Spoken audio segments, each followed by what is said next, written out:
Let's go. Get up nhất cả khu, get up got the juice, get up, make it move, get up got the crew, get up, thích new school, get up love no fool, get up, keep it cool, get up, keep it cool. Ay, get up ở trong club, get up thích hip hop, get up, thích cao gót, get up ghét Lacoste, get up, thích Gucci, get up thích Louis, get up thích Mousson, get up Saint Laurent, smoking hella strong, yeah.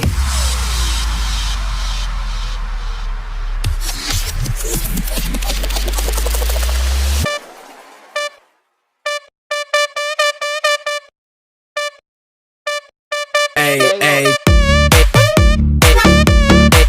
it cool. Get it,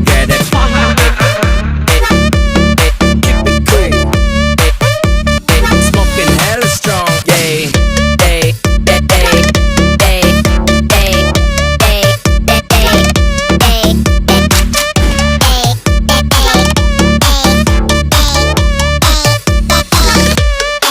Let's go. Get up còn biết nhảy, làm biết nhảy, còn biết nhảy,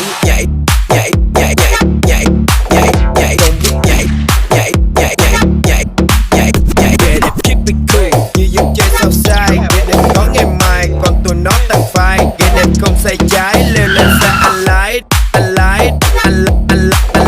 yeah. Anh lái, leo lên xa anh lái, yeah. Anh lái đến sau hai mình uống vài chai. Có niềm vui đừng để nó mất như mấy em yêu, ok. Từ Sài Gòn cho tới Đà Nẵng, yeah motherfucking right. JD Chang, it's a fight, I can make you fly. Đồ em local friend, nhìn em high, đồ mình overnight. Get up nhất cả cool, get up got the juice, get up, make it move, get up got the crew, get up, thích old school, get up love no fool, get up, keep it cool, get up, keep it cool, get up, G.O.D. Yeah.